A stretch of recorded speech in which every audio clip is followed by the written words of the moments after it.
ada sesuatu yang trigger notification tu. Jadi bila dia tengok live, dia nampak satu lembaga.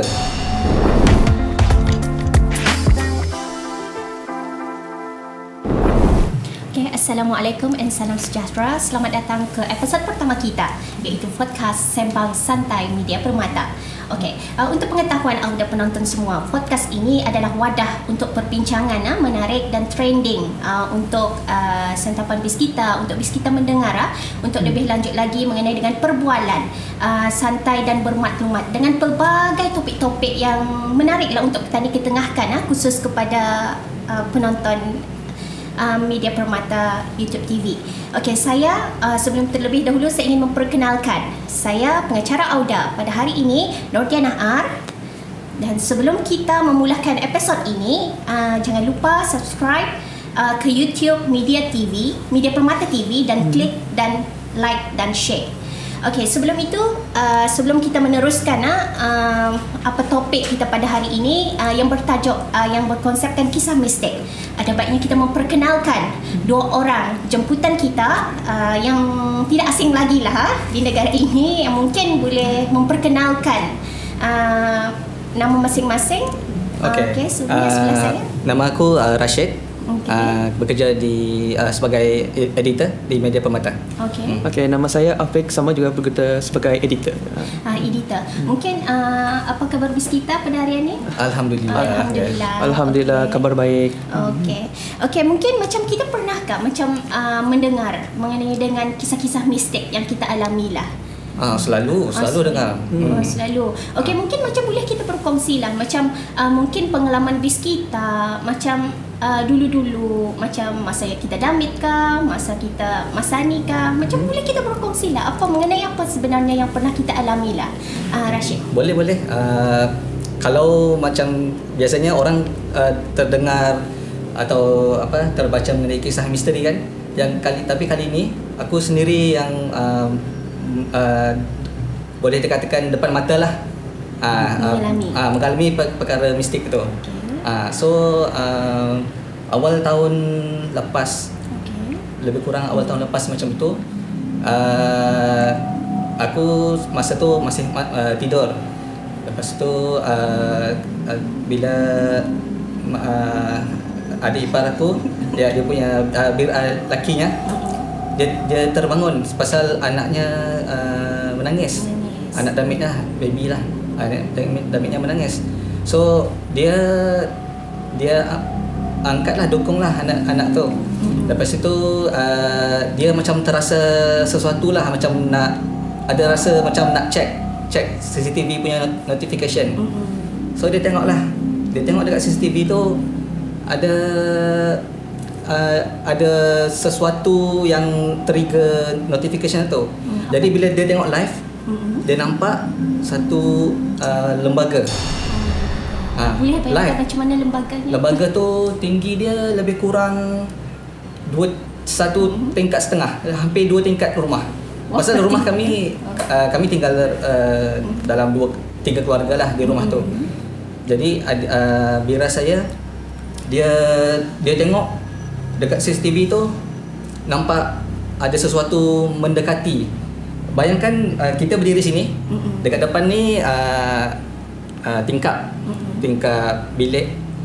Lembaga tu dalam 2 meter daripada sana, macam daripada pagar rumah, macam seolah-olah menanti. Lepas itu dia tengok live. Jadi dia berdiri sini, lembaga tu perlahan-lahan datang, menghampiri.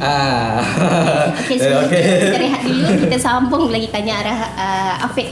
Mungkin Afiq boleh ceritakan pengalaman peribadi tentang mistik yang dialami. Baiklah, terima kasih Diana. Secara peribadi lah, kalau kan diikutkan hati, kan disimpan pelangsia di dalam hati kisah mengenai kisah seram yang menimpa diri saya itulah. Namun berdasarkan kisah seram ini, ia berlaku 100% lah dengan apa yang menimpa diri saya, apa yang saya lihat dan dengan apa yang saya rasakan.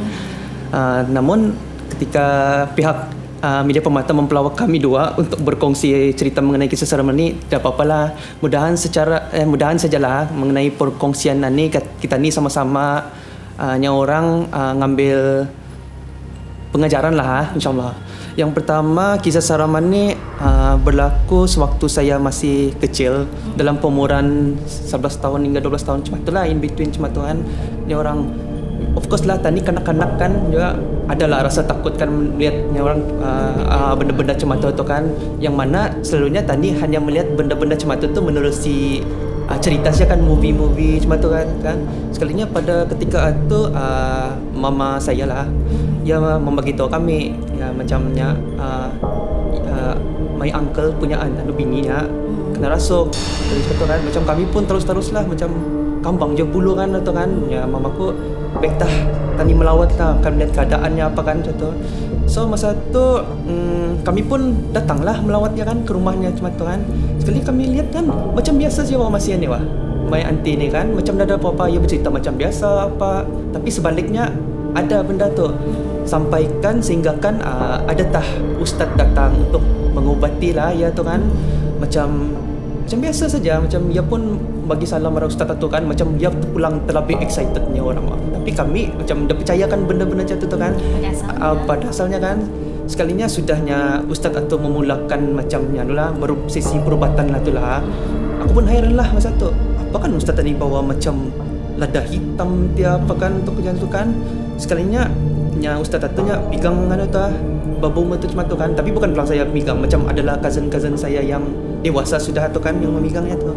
Sekali masa tu nya ustaz tu kan macam mana tu sesi perubatan tu macam lada hitam tu di pastilah ingat-ingat lupa macam dia ada put something arah kaki, ibu jari kaki kali anda salah tu kan, macam otomatik dia keluar dia suaranya yang anu tu kan, yang lain yang ada dalam dirinya tu kan. Macam kami pun otot naik ni bulu rumah ni macam sama.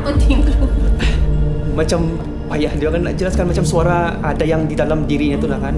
Macam ustaz tu pun bertanya lah, siapa namamu, apa asal usulmu kan, macam apa niatmu, kenapa kau masuk dalam badan anu kan wanita, tubuh wanita ni kan. Ternyata dia pun macam menjawab lah kan, macam ya ada macam something like mengganggu family-nya lah, macam bukan pulang mengganggu, macam tani dah dapat ya mungkin dah disengajakan dah macam terkacau anaknya apa kan. Dia kata ya membuat keputusan untuk masuk ke dalam benda tu kan.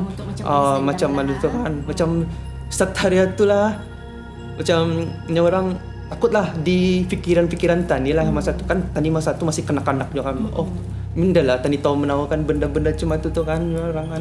Okey Afiq, macam pernah macam ustaz satu yang mengubati lah. Mungkin apa yang Afiq ingat lah macam nasihat ustaz satu macam setelah yang mengubati pesakit yang apa your auntie tadi apa mungkin apa yang punya nasihat-nasihat macam amalan-amalan yang perlu perlu Tani amalkan lah, khususnya sebagai orang Islam sendiri ya. Baiklah, secara peribadi lah. Seperti mana yang Tani tahu, makhluk halus ni ada di mana-mana kan. Namun dorang nampak Tani tapi Tani dah nampak dorang. So bagi pendapat saya lah, Tani sebagai seorang Islam, umat Islam Tani mestinya orang kuatkan jo iman Tani kepada Allah kan orang.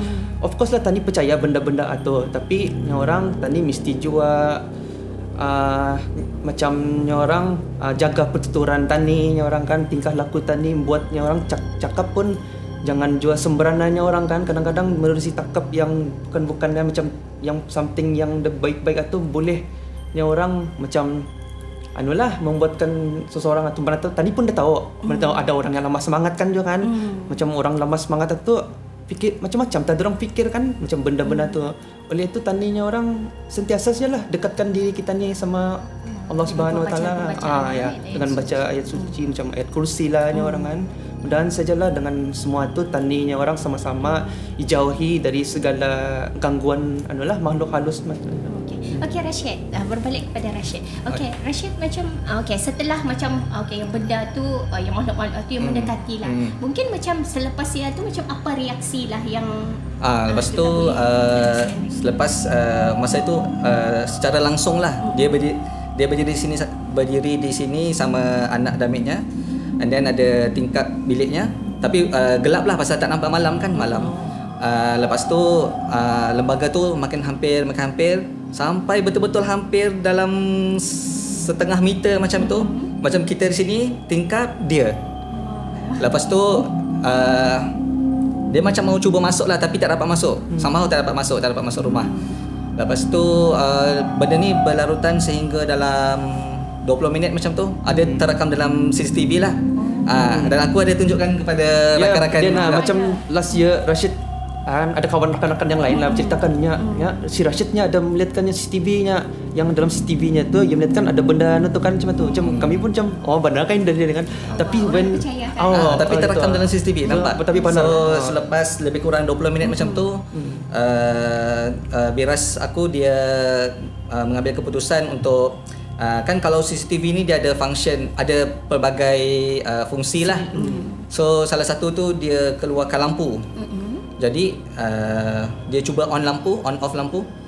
Bila dia on off lampu tu dalam CCTV punya live feed, maksudnya yang secara langsung tu nampak macam lampu yang sangat terang daripada bawah sampai ke atas macam tu. Dari situ dia tahu ketinggian lembaga tu. Hampir mencecah bumbung tingkat 2. Lepas tu tak lama lepas tu dia terbang. Dia macam tu. Kira macam tu. Macam kena tolak angin macam tu. Dia larikan diri lah. Mungkin macam itu the first time ke tu? Pertama kali dalam sejarah hidup. Pertama kali yang nampak terbukti dalam CCTV. Selalunya seseorang macam seseorang itu saja yang boleh merasa, tapi ini ada bukti lah. Biasa kan kalau macam kita cerita-cerita je orang macam percaya tak percaya. Tapi yang ni kalau kita sendiri tengok, ni memang betul ada ni, memang betul wujud makhluk halus. Memang wujud. Setelah macam mungkin macam ada usahalah selepas. Jadi lepas daripada tu kan macam kita balik kerja malam. So setiap kali balik kerja tu memang tak lari daripada bacaan lah. Sejak daripada tu memang balik rumah baca selawat apa semua.